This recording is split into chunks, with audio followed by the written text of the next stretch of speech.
Salut Louis, merci de nous rejoindre sur ce podcast pour parler de scalabilité sur Ethereum. Tu es écosystème lead chez Starkware, donc responsable de l'écosystème chez cette solution qui permet plus de scalabilité sur Ethereum avec une nouvelle manière de faire. On a eu l'occasion de parler d'Optimism, d'Arbitrum, de Polygon, des sidechains, des Layer 2. Là, c'est une nouvelle manière de le faire avec tout ce qui est ZKP, Zero Knowledge Proof, preuve à divulgation nulle de connaissances. On va regarder un petit peu tout ce que ça change parce que ça va changer énormément de choses dans l'écosystème, que ça soit pour, on vient de le dire, tout ce qui est roll-up, mais également pour le Web3 et la manière de communiquer avec les sites. On va aborder tous ces thèmes ensemble. Merci de nous rejoindre encore une fois. Est-ce que tu peux te présenter en quelques mots, s'il te plaît, Louis, et nous dire quelques mots aussi sur Starkware avant d'aller un petit peu plus loin sur ces sujets qui vont être passionnants? Écoute, merci Valentin de me recevoir. Je vais me présenter en quelques mots. Donc, Louis, je suis en crypto depuis maintenant 5 ans, tombé en 2016. Je me suis intéressé techniquement à partir de 2017 et je suis tombé dans le rabbit hole de la cryptographie dite de type Zero Knowledge à partir de fin 2017, début 2018. Ensuite, en 2018, à la 2018, je suis parti en full-time en blockchain, en crypto à l'époque, en plein bear market. Au même moment, j'ai monté un meet-up d'éducation sur les zero knowledge qui s'appelle ZK Global, qui s'est lancé à Tel Aviv, où je vis, qui s'est étendu à Paris, Londres, Toronto et Séoul. Quand je suis parti full-time, en fait, j'ai bossé un petit peu avec l'Ethereum Foundation sur les premières spécifications des ZK Rollup, dont on va parler aujourd'hui. Et à la février, mars 2019, en fait, j'ai rejoint l'équipe je suis rentré chez Starkware en tant que product manager et blockchain research. Là-bas, j'y ai fait du travail sur une EIP, une grosse EIP. EIP, c'est Ethereum Improvement Proposal, qui sont les upgrades d'Ethereum, en fait, qui a eu lieu, qui s'appelle la EIP 2028, qui est l'EIP qui a eu lieu qui a pris place en novembre 2019.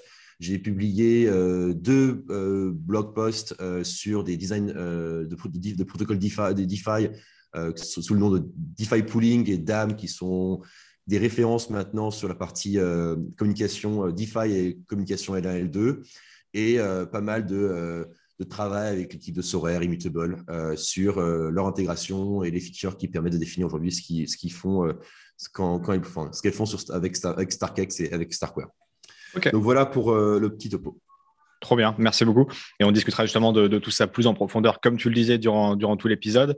Alors, ZKP, tout ce qui est Zero Knowledge, Rollup, tout ça, ça peut paraître un petit peu vulgaire pour certains. On va bien évidemment l'expliquer. Mais avant de parler de tout ce qui est preuve à divulgation nulle de connaissances ou toutes ces genres de choses, pour la faire en français, est-ce que tu peux nous rappeler ce que c'est un Layer 2 et pourquoi c'est si important de s'y concentrer en ce moment? Avec grand plaisir. Alors, preuve à divulgation nulle, le nom français des Zero Knowledge Proof, qu'est-ce que c'est drôle. Alors, qu'est-ce que c'est qu'une Layer 2 Alors, une Layer 2, c'est, si on veut, c'est une solution de scalabilité pour une blockchain de type L1. Donc, il faut séparer dans le monde des blockchains. Alors déjà, pourquoi une blockchain? Donc, une blockchain, en fait, c'est une base de données distribuée, trustless. Et dans ce joli monde des bases de données distribuées trustless, donc des blockchains, tu as toute la panoplie des layer 1. Et les layer 1, ce sont des blockchains qui ont leur token, leur propre consensus et leur propre technologie. Donc, par exemple, tu as Ethereum, Solana, Bitcoin, Phantom, Avalanche, etc. Et toutes ces layer 1, en fait, gèrent à la fois 3 sujets qui sont le consensus, c'est-à-dire que les membres du réseau se mettent d'accord sur ce que c'est que l'état du système. Donc, l'état du système, imaginez une base de données, en gros, à tous les instants X, on dit, en fait, c'est ça la base de données, la vraie base de données, c'est celle-là. Elle s'occupe aussi de garantir que la donnée de la base de données est disponible, ce qu'on appelle la data availability, le problème de data availability. Et dans le cas d'Ethereum et d'Ethereum, elle fait aussi toute la vérification, d'ailleurs toutes les chaînes d'ailleurs, elles font aussi toute la partie de calcul et vérification de la validité des transactions qui ont lieu en son sein. Donc en fait, on peut séparer, si on veut, une blockchain dans 3 concepts qui sont le consensus, la data et le calcul. La L2, en fait, alors historiquement, en fait, tous ces principes de base, tous ces 3 éléments ont été mixés dans un seul et unique concept qui était la L1. ce que fait Ethereum, ce que fait Bitcoin, etc. Et voilà. Et là où les L2, en fait, ont apporté quelque chose de différent, c'est qu'elles disent quelque chose d'un petit peu différent. C'est en fait, elles se sont rendues compte qu'on peut séparer ces notions. On peut les séparer en les trois parties que j'ai évoquées. Et donc, une L2, c'est quoi? C'est une solution, une blockchain, en fait, mais qui se retire le droit de gérer le consensus, qui, en fait, va prendre le consensus et la sécurité directement de la layer 1, directement de la blockchain sur laquelle elle travaille. Donc, par exemple, une layer 2 d'Ethereum, en fait, n'a pas, d'une certaine façon, son propre notion de consensus. Son consensus, c'est le consensus d'Ethereum. Et donc, pour que ça marche, on doit implémenter des choses, des techniques de vérification de preuves, ce qu'on appelle fraud proof ou validity proof. Et d'un point de vue de la L1, de Ethereum, ce qui se passe sur la L2 n'est qu'un simple smart contract comme vous utilisez Uniswap. Donc, si d'une certaine façon, et pour résumer, une layer 2, c'est une blockchain qui existe sous la forme d'un smart contract sur une L1. Donc, c'est une blockchain qui existe sous la forme d'un smart contract sur Ethereum dans le cas de Starkware. Ok, très bien. Merci pour cette petite explication. Je pense que ça aidera beaucoup à y voir un petit peu plus clair. Et justement, sur ces différentes formes de Layer 2, on a l'un des plus connus en ce moment, c'est Polygon. Il y a différentes formes de L2. Est-ce qu'on peut considérer ça comme un L2? Et quelle est la différence entre Polygon, par exemple, et votre solution? Et alors justement, c'est que d'un point de vue sémantique, Polygon n'est pas une L2 aujourd'hui. Alors, ils ont acheté des super boîtes d'ailleurs, Maiden, Mir et Hermès pour devenir une L2. Mais aujourd'hui, d'un point de vue purement sémantique, ce ne sont pas une L2. Alors, pourquoi Polygon, techniquement, c'est ce qu'on appelle une sidechain. Alors, on va faire une petite nuance encore une fois entre les sidechains et une L1. Une sidechain, c'est une blockchain qui a son propre consensus, qui fonctionne comme une autre L1. La seule différence, et c'est ma définition en tout cas, c'est qu'elle a ce qu'on appelle un protocole level bridge, c'est-à-dire qu'elle a un bridge. Elle reconnaît les événements qui se passent sur Ethereum, par exemple pour le cas de Polygon, comme des événements qui se passent sur sa chaîne L. Donc, par exemple, quand je lui envoie de l'argent sur le bridge, en fait, l'argent va être créé sur la L2, enfin sur Polygon. Et quand je retire de Polygon, l'argent va retourner sur Ethereum. Et donc, donc Polygon n'est pas techniquement une L2. Polygon est une sidechain qui aspire à devenir une L2. Et pour cette aspiration, ils vont racheter à prix cher, mais à mon avis, pour des bonnes raisons, l'équipe de Mir, l'équipe Bobin Threadbar, qui est le fondateur maintenant de Polygon Maiden, et qu'ils ont acheté Hidden 3, la boîte qui est derrière Hermès. Ok. Et tout ça, ça part du principe qu'il faut scaler, donc donner plus de capacité de transaction à Ethereum plutôt que de se tourner vers une autre layer 1 comme Solana, parce que Solana n'a pas de layer 2 à ma connaissance, ou pas très connu en tout cas. Solana, ils n'ont pas de layer 2, il y a une raison assez simple à ça. C'est que, en fait, quand on utilise une layer 2, en fait, quand on est une chaîne, parce que je vais reformuler ça. Une layer 2 n'a de sens quasiment que dans un système dit contraint. Ça veut dire où les transactions. Alors, il faut comprendre un peu ce que ça veut dire qu'une blockchain, décentralisation, etc. Je vais venir un peu à l'origine des choses et pourquoi on fait l'Ethereum a des L2 et Solana n'a pas. Parce qu'il faut comprendre ça. Et pourquoi Bitcoin cherche à avoir des L2, même si aujourd'hui Lightning c'est un sujet compliqué. Voilà. Parce qu'en fait, le sous-jacent d'une blockchain, c'est la décentralisation. On parle tout le temps de décentralisation. Sauf que la décentralisation, comment on la mesure? Et on la mesure d'une façon, il n'y a pas de mesure parfaite, mais il y a une mesure qui est relativement simple, c'est quelle est la machine minimale que je dois faire tourner chez moi pour faire tourner le réseau. Et alors, par exemple, prenez le Bitcoin. Les 10 ans du Bitcoin, vous pouvez les vérifier sur votre ordinateur en grosso modo 5 heures. Vous téléchargez Bitcoin Core, vous laissez tourner, 5 heures plus tard, vous êtes au sommet de la blockchain de Bitcoin, vous avez toutes les informations que Bitcoin n'a jamais processées et vous avez tout vérifié et tout marche. Et Bitcoin, c'est censé, parce que la target machine, la machine origine, sur laquelle elle cherche à optimiser s'appelle un Raspberry Pi, c'est une machine qui coûte 40 €, que vous pouvez acheter sur Amazon ou peu importe où d'ailleurs, et que vous pouvez faire tourner chez vous. Ethereum a des demandes de machines qui sont un peu supérieures, qui sont plutôt une machine genre un très bon laptop, un très bon ordinateur portable. Et dans ces cas-là, ça va vous coûter, disons, gros 2500 € pour avoir une machine qui puisse faire tourner Ethereum de A jusqu'à aujourd'hui, enfin de l'origine jusqu'à aujourd'hui, ça vous coûtera 2500 €. Et là où Solana, en gros, diffère aussi, c'est que Solana, ils disent, en fait, moi, pour faire tourner le réseau, il faut une machine qui coûte entre 1000 ou 2000 $ par mois. Et donc, en fonction du prix de la machine, c'est-à-dire qu'une machine à 2500 euros, pour un Européen, c'est de l'argent, mais ce n'est pas la fin du monde. Mais bon, quand on habite au milieu du Mozambique, 2500 euros, c'est de l'argent. De la même façon que pour une boîte corporate bien financée, payer 2000 balles par mois pour une machine, pour faire tourner Solana, ce n'est pas un problème. Mais pour un petit gosse de 14 ans qui aime hacker des trucs dans son garage, 2500 euros par mois, ça fait beaucoup d'argent. Et donc, c'est ça la décentralisation. Et donc maintenant, pourquoi Ethereum a des L2, là, Solana n'a pas aujourd'hui? C'est que Ethereum, aujourd'hui, on est déjà arrivé aux limites de la scalabilité pour la machine target d'Ethereum. On ne veut pas augmenter la taille d'Ethereum parce que sinon, ça veut dire que les machines qu'on devra utiliser sont plus lourdes, plus fortes, plus contraintes. Et donc, Solana n'a pas encore reach, si vous voulez, n'a pas encore reçu la capacité maximale qu'elle est censée pouvoir développer. Donc, Solana prétend pouvoir faire 550 000 transactions par seconde. Ethereum ne peut en faire que 17. Donc, aujourd'hui, il y a encore de la marge de manœuvre en fait, pour Solana pour avancer. Mais la question qu'il faut se poser aussi, c'est pourquoi Solana n'a pas de L2. C'est parce qu'aussi, une marque de fabrique de Solana, c'est dire, en fait, je n'ai pas besoin d'une L2 pour scaler. Et donc, en fait, une L2 n'a pas besoin de beaucoup de puissance en fait, pour scaler. Elle peut utiliser potentiellement pour utiliser le réseau de Bitcoin. Et donc, là où en fait Solana il y a une sorte de réseau quasiment philosophique qui va peut-être changer avec le temps, hein, mais qui est que Solana n'a pas de L2 parce que leur selling point, enfin leur point de marketing, c'est de dire tu n'as pas besoin de L2. Et donc maintenant, implémenter des L2 par-dessus Solana, c'est un message un peu mixte. Donc voilà un peu la réponse que j'ai à te donner. Pourquoi Ethereum a une L2 et pas Solana. Maintenant, pour en finir sur le sujet, ça reste Solana aura besoin d'L2, aura besoin de ce qu'on appelle les modular blockchains, des blockchains modulaires. Ce sera peut-être demain, ce sera peut-être dans un an, ce sera peut-être dans 5 ans, je ne peux pas prédire. Mais aujourd'hui, nous, on préfère travailler sur Ethereum parce qu'en fait, c'est là où il y a de la demande et parce que c'est là où le réseau, le network effect, l'effet de réseau, est le plus fort à notre sens aujourd'hui. Ok, trop bien. Merci pour l'explication. Et maintenant, histoire d'aller un petit peu plus loin, je pense que c'était super intéressant de revenir sur ces points-là, et que ce soit philosophique ou technique. Et pour aller justement dans la direction des layer 2 sur Ethereum, qu'est-ce que c'est alors, je vais la laisser en anglais parce que tu le préfères, un Zero Knowledge, un ZKP Rollup. Alors, qu'est-ce que c'est qu'un Zero Knowledge Proof? C'est une excellente question. Alors, les Zero Knowledge Proof, alors c'est superbe. Alors, c'est une invention de 84 à l'époque par Silvio Micali et Shafi Goldweiser.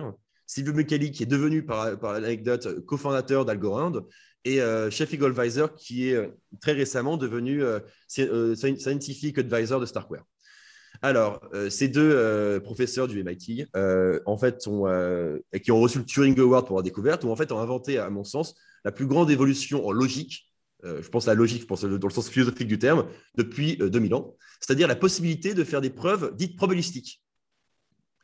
Et donc, en fait, ce qu'ils ont prouvé, c'est qu'il était possible par exemple, si on a un sudoku, j'ai un sudoku entre toi et moi, on a un sudoku, je peux te prouver que j'ai une réponse à ce sudoku sans pour autant révéler la solution. Tu sais que j'ai la réponse, tu es convaincu que j'ai la réponse, mais en fait, tu n'as rien appris sur la solution.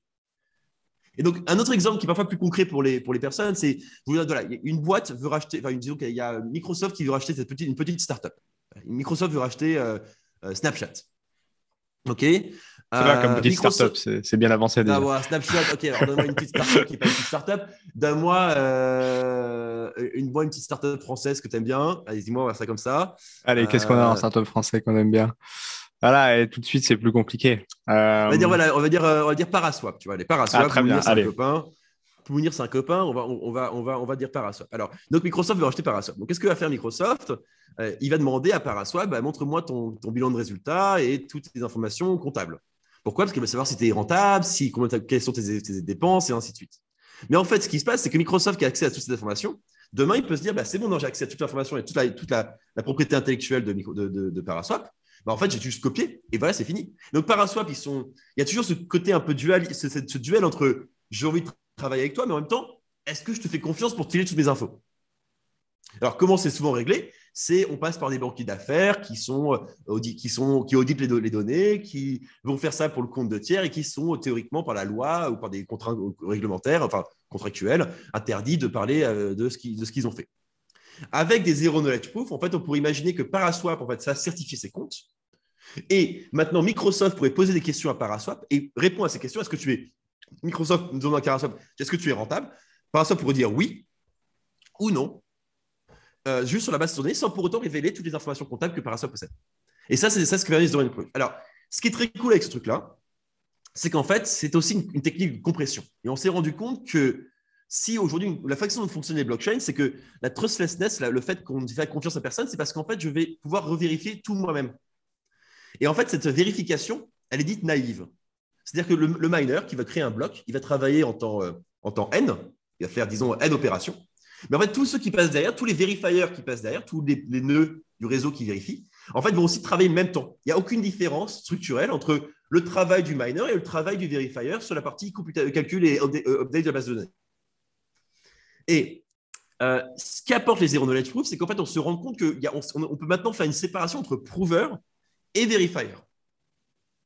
Et donc, ce qui va se passer, c'est qu'on va demander au prover de travailler un peu plus, de travailler ce qu'on appelle en informatique n-log n. Il va travailler un peu plus. Par contre, le verifier, celui qui vérifie, le vérificateur, va pouvoir avoir un gain exponentiel de vérification.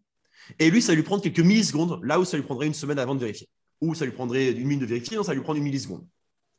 Et donc, c'est ça qu'apporte les zero knowledge proof. C'est pour ça que c'est du scaling. C'est qu'en fait, elle permet de prendre un ensemble d'événements, d'opérations de mathématiques, enfin d'opérations informatiques, de transactions, de les compresser dans une sorte de petite représentation succincte qui est courte, et la vérification est exponentiellement plus rapide. Ok. Est-ce qu'on peut faire justement sur ce sujet-là une petite parenthèse parce que tout ce qui est ZKP, on a eu l'occasion d'en parler à quelques reprises en podcast, je mettrai ça en description, mais j'ai l'impression que si c'est pas le sujet de 2022 pour le grand public, ça sera celui de 2023 et ça sera celui aussi du Web3. Est-ce que… Ce sera le sujet des 15 prochaines années. Hein. Ça sera le sujet, ouais, bien sûr. Je veux dire en termes d'explosion dans l'écosystème. Je parle de… si tu veux, dans l'histoire de la blockchain, dans l'histoire de l'informatique récente, dans la blockchain, en fait, il y a eu 3 grandes innovations au fil des ans, des années. Tu as Bitcoin qui est sorti, tu as Ethereum et les premières aspirations à faire du proof of stake, et les ZKP. Et d'un point de vue pur computer science, à mon sens, on a eu les 2 années 2010 ont été les années de l'IA, de l'intelligence artificielle. Les années 2020 seront les années des zero knowledge proof. Des calculs trustless, sans intermédiaire de confiance. Parce que là, et on va creuser un petit peu ça pour tout ce qui est layer 2, on en comprend les contours, mais on peut aussi très facilement comprendre les contours pour tout ce qui est Web3 et communication et connexion avec les services du Web3 demain, où on va pouvoir là aussi du coup donner des informations. Et je sais qu'il y avait un thread que j'essayais de retrouver à l'époque où en France actuellement et en Europe, on est en train de fermer les sites pornographiques parce qu'il faut prouver qu'on a plus de 18 ans, mais c'est compliqué avec une carte d'identité. Là, ça prend tout son sens. Tout à fait. Alors, c'est un excellent exemple. Mais alors, ce qui est un excellent exemple, c'est drôle parce que les zero knowledge, c'est un truc qui intellectuellement est très sexy depuis 30 ans, en fait. Depuis 84. 84, ça fait quasiment 40 ans maintenant. Putain, 40 ans? Waouh! Ouais, c'est fou. Hein. Enfin, moi, je n'étais pas là, hein, je n'étais pas né à cette époque-là, mais c'est très sexy. Mais ça a reconnu son âge d'or, en fait, à partir de 2013. Pourquoi? Parce que, alors je peux te donner le contexte marrant, c'est que ces sujets étaient déjà cherchés, mais en fait, Eli Ben-Sasson, qui s'avère être le président et fondateur de Starkware, est allé se pointer par hasard en fait, à une conférence Bitcoin qui était dans je ne sais plus quelle université, et on lui a demandé, bah, vas-y, viens parler de tes trucs. Et il présente, et tu dois retrouver cette vidéo avec un bootleg de la vidéo, vraiment une vidéo hardcore, horrible, de lui en train de parler, et en fait, il nous expliquait que ce qui s'est passé quand il est venu présenter cette présentation sur les snarks à l'époque, ce qu'on appelle les snarks, donc les zero knowledge proof, c'est qu'il allait beaucoup voir les banques et leur dire voilà, c'est cool les zero knowledge, vous pouvez faire des trucs anonymes. Et en fait, les banques lui fait ouais, c'est cool, mais ça sert à quoi? Et quand il s'est pointé dans la communauté Bitcoin, les mecs lui ont fait c'est cool, comment j'utilise? Et donc, j'ai un peu perdu le fil de ma pensée, j'ai oublié la question que tu me posais, donc si tu veux la répéter, je serais ravi. C'est la capacité à s'en servir dans le Web3 pour se connecter notamment sur les sites pornographiques. Ça veut dire que voilà, si les zero knowledge sont aujourd'hui une technologie qui explose, c'est grâce à la crypto parce que la crypto, c'est l'environnement où on cherche à supprimer la confiance, pas parce que la confiance, c'est pas bien, mais parce que travailler sans confiance, ça permet de fluidifier les interactions. Et là, les zero knowledge sont l'élément qui vont faire nous passer de l'époque du Nokia 3310 au moment iPhone de la blockchain. Et il y a un autre exemple que je mettrai là aussi en description parce qu'il est un peu long à reprendre et donc c'est pas forcément très intéressant de le reprendre là, mais tu sais, pour l'expliquer avec la caverne d'Alibaba Alors, ou j'aime pas cet exemple. Ouais. J'aime pas cet exemple parce qu'en fait, il est très, je trouve. Et alors, quand il y en a, je vais pas rentrer dans les détails. J'aime pas trop cet exemple. Je le trouve un peu difficile d'accès parce qu'en fait, il se voit, en fait, il se visualise bien quand tu as le chat. Je préfère le Sudoku. Alors moi, je peux t'expliquer comment je peux faire une preuve zéro knowledge en Sudoku si tu veux. Ouais, carrément. Alors vas-y, on va faire ça. Mais encore une fois, ça ne donne pas l'intuition de pourquoi ça permet de scaler. Ça donne l'intuition de pourquoi ça permet d'être convaincu. Alors, on va te donner un exemple. On met un Sudoku devant les yeux. Donc toi, tu me présentes un Sudoku. Je veux te prouver que j'ai la solution. Donc comment on fait? On se met dans une pièce. Tu mets le Sudoku au sol. Tu l'écris avec des craies. Et tu prends des tuiles toutes identiques qui peuvent, avec un clapet, qui peuvent se fermer. Okay, donc tu as tous les chiffres, tous les nombres du Sudoku. Donc de 1 à 9, 4, 9 fois. Et tu vas placer sur le Sudoku les cases ouvertes, celles sur lesquelles on est d'accord. Okay.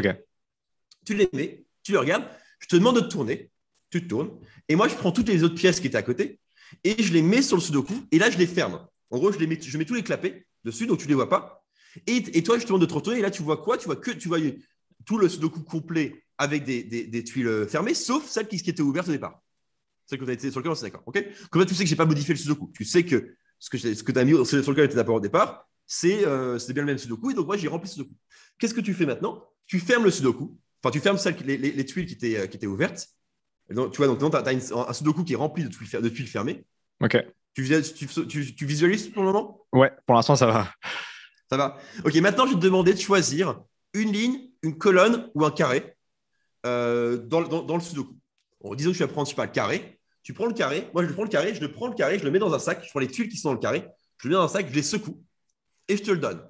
Toi, qu'est-ce que tu fais? Tu vérifies qu'il y a bien le chiffre de 1 jusqu'à 9 qui sont dedans. Alors, qu'est-ce qui se passe là?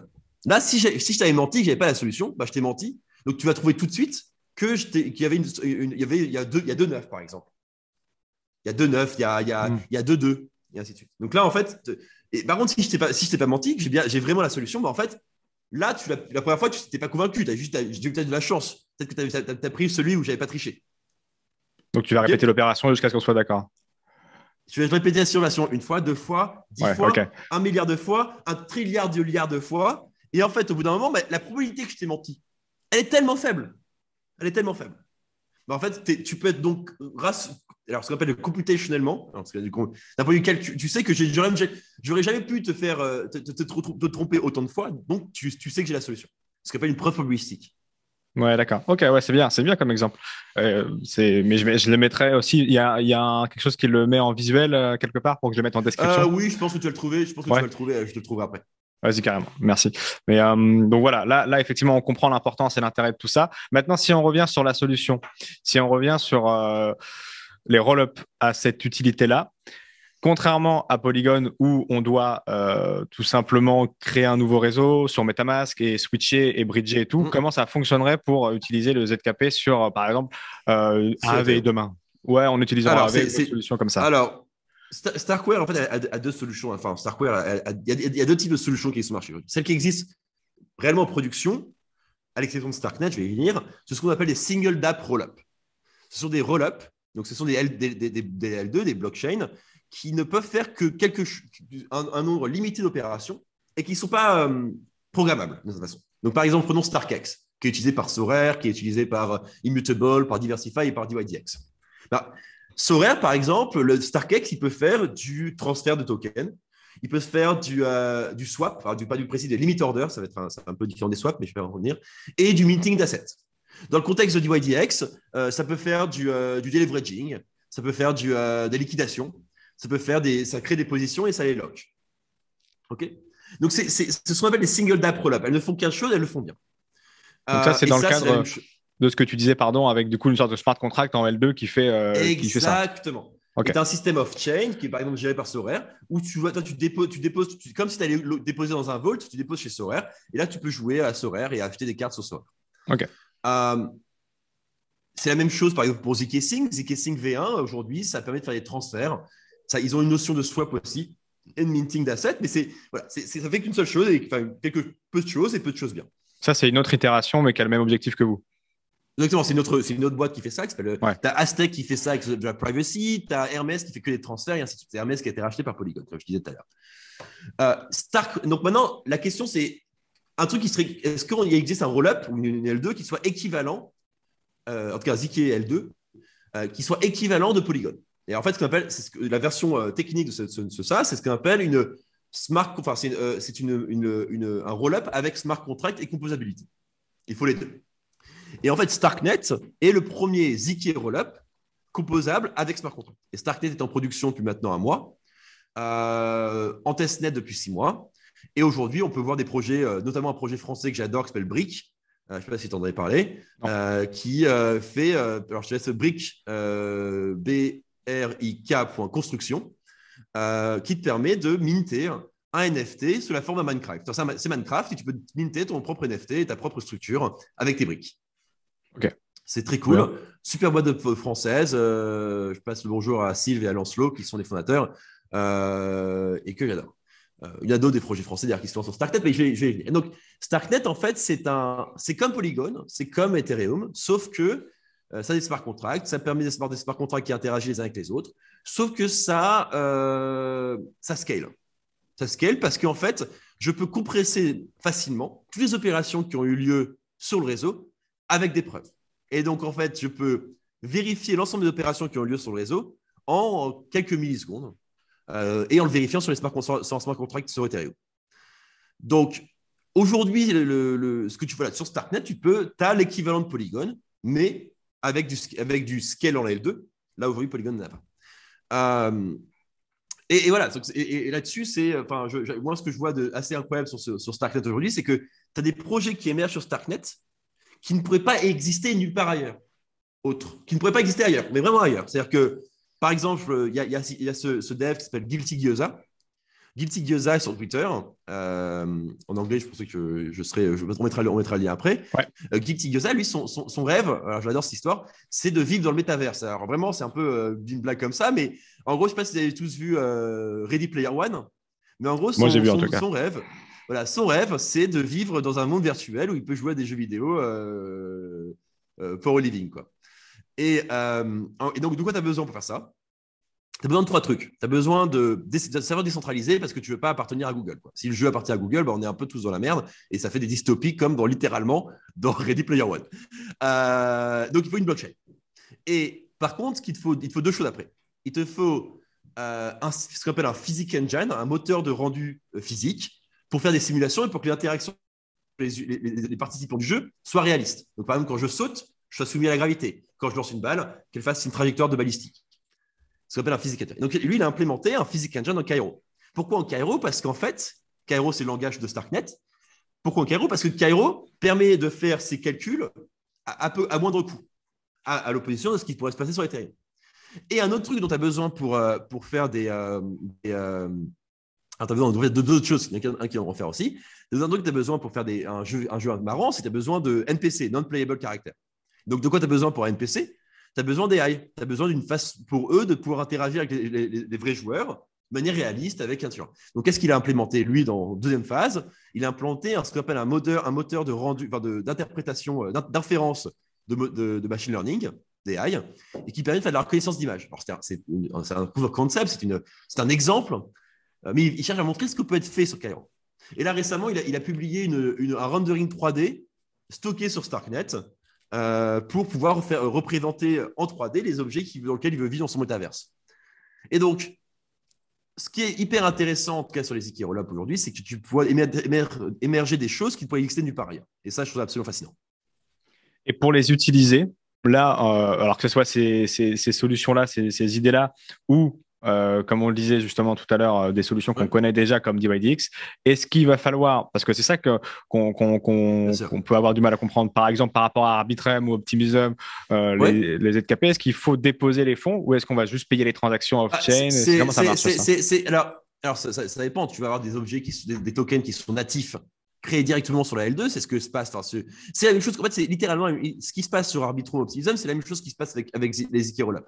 C'est fondamentalement la même technique, la même technologie quasiment, avec la différence de ce qu'on appelle le moteur de vérification, qui dans le cas des Optimistic Rollup est ce qu'on appelle un mode basé sur la fraude, c'est des preuves de fraude. Dans le cas dans un ZK Rollup, c'est des preuves de validité. Donc, dans un cas, ça va beaucoup plus vite dans votre cas, en gros. Exactement. Okay.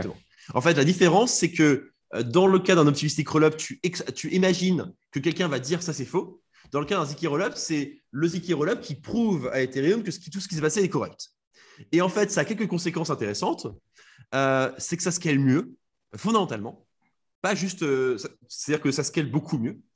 Je vais donner, je ne vais pas rentrer dans les détails de pourquoi, mais ça, cette propriété-là, et ça va beaucoup plus vite. Les interactions avec Ethereum seront beaucoup plus rapides. Donc, ça veut dire qu'à terme, a priori, si la solution est plus rapide, c'est que tout ce qui est ZK Rollup va prendre le pas sur ce qu'on connaît aujourd'hui qui n'est pas comme ça. Exactement. C'est l'opinion de tous les pontes de la blockchain classique. Vitalik le dit depuis 2018, 2019. Polynia en parle. Je ne sais pas si vous suivez le Twitter de Polynia, qui est un des grands philosophes quasiment aujourd'hui des L2. C'est une façon un peu abusive, intellectuelle des L2 en tout cas.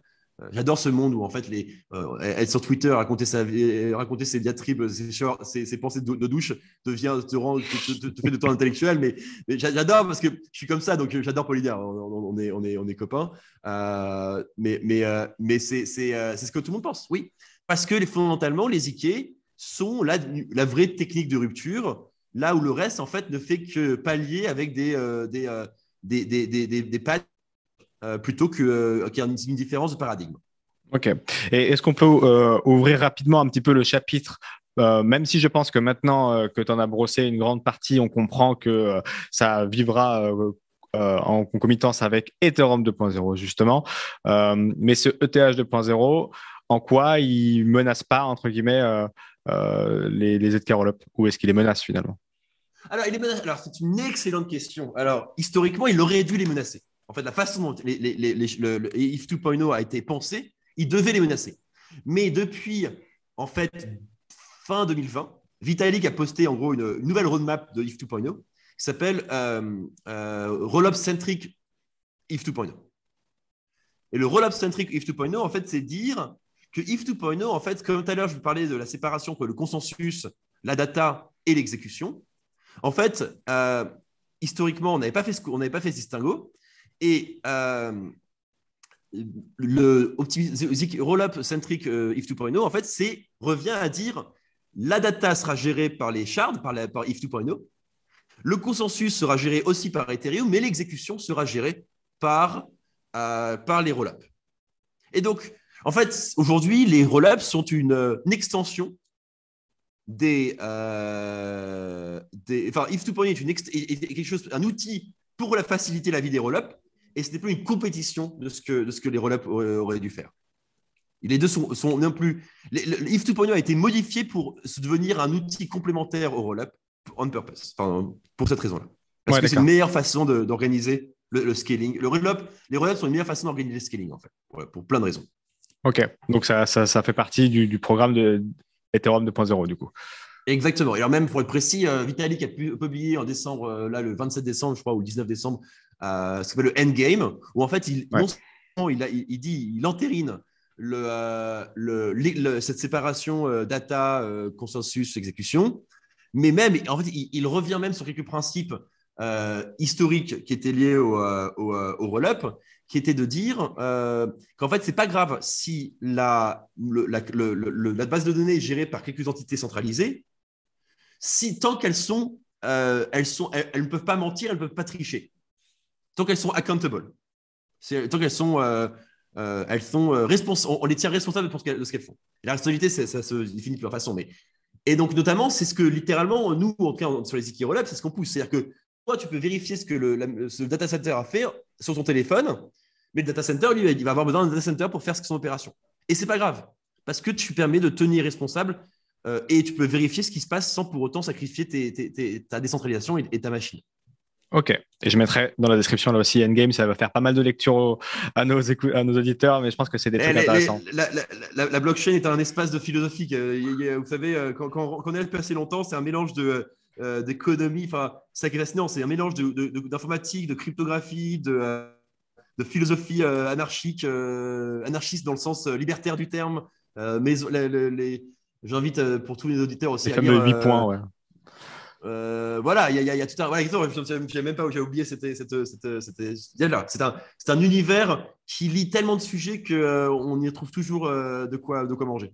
Ouais, et je pense que c'est aussi pour ça que les gens adorent cet écosystème. En plus parfois des avantages économiques qui peuvent apporter aux investisseurs. Une dernière question, Bien sûr. Louis, c'est quelles sont les intégrations, si tu peux nous en parler un petit peu, qui vont arriver dans les prochains jours, les prochaines semaines, les prochains mois, des protocoles ou ce genre de choses qui peuvent arriver sur ta solution, sur votre solution. Alors, on a Seller Network qui va lancer bientôt son DeFi pooling. Ça a déjà été annoncé, hein.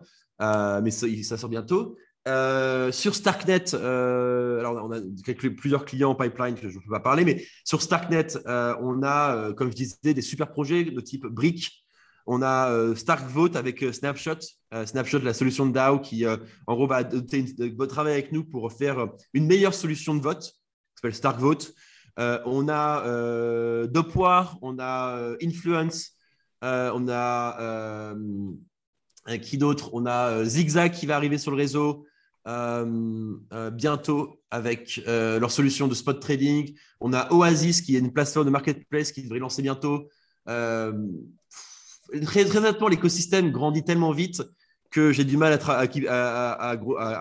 tracer. En fait, c'est mon rôle d'ailleurs. Je suis vraiment mauvais. Vraiment, voilà, je ne suis pas faire mon taf, quoi. Je ne connais pas tous les projets de tête. Mais non, aujourd'hui, on a un écosystème qui grandit très rapidement et c'est hyper intéressant parce qu'encore une fois, c'est des choses qu'on voit nulle part ailleurs. Ce n'est pas juste des forks, ce n'est pas juste des copycats d'AV et de Uniswap.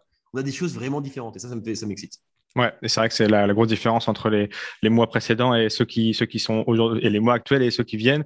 Et la dernière question, parce que j'ai oublié de te la poser tout à l'heure, alors qu'en fait, c'est peut-être la première que j'aurais dû te poser, c'est par combien les coûts de transaction sont divisés avec une solution comme la vôtre? C'est une excellente question. Difficile à répondre parce que c'est un peu opération spécifique, mais on est sur de l'ordre entre 100 et potentiellement 10 000 fois moins cher en fonction de ce qu'on appelle la solution de data availability. Euh, et donc, c'est vraiment encore, à définir les détails, mais on est sur voilà, un ordre de grandeur qui sera entre 100 et 10 000 fois moins cher en fonction de ce que tu fais, comment les choses sont implémentées, etc. Et Ok, des contraintes, des garanties que tu garantis. ouais, bien Donc, sûr. mais encore une fois, le moins cher, c'est une chose. Les gens pensent que le moins cher, c'est ce qui fait la différence. Après, c'est le Si vous compromis, prenez le ouais. moins cher, tu vas sur Polygon. Ouais. Le vrai truc, moi, qui m'intéresse, c'est pas le moins cher, c'est ce que tu pouvais pas faire avant. Et ça, pour le coup, je vois des choses qui ne pouvaient pas exister avant sur Ethereum. Et ça, c'est cool. Ouais, et puis c'est le compromis sécurité, frais et tout ce triangle-là. Exactement. Ok, merci beaucoup Louis. En tout cas, on va suivre tout ça et T'en je vais prie. mettre encore une fois dans la description pas mal de petits dossiers pour ceux qui veulent aller un petit peu plus loin. Et en tout cas, voilà, je pense qu'on comprend très clairement la technologie de rupture qui est en train de se construire avec les IK Rollup et avec tout ce qui touche aux preuves à divulgation nulle de connaissances. Je la fais en français pour conclure. Désolé pour Alors, tes oreilles. dans ta vie, tu dis je tourne mon fongible aussi et une chaîne de blocs? Ça nous arrive parce que comme on a un média français, on est attaché a priori à Ah utiliser merde. au maximum les. Sinon, on se fait taper sur les doigts par les lecteurs. Mais c'est important effectivement J'entends. de le Excusez-moi, traduire alors au maximum. la prochaine fois, alors chaîne de blocs, voilà, vous prenez tous les mots que j'ai dit, chaîne de blocs, jetons non fongible, et ainsi de suite. J'en ferai un lexique. Merci beaucoup, Louis. À bientôt. Après.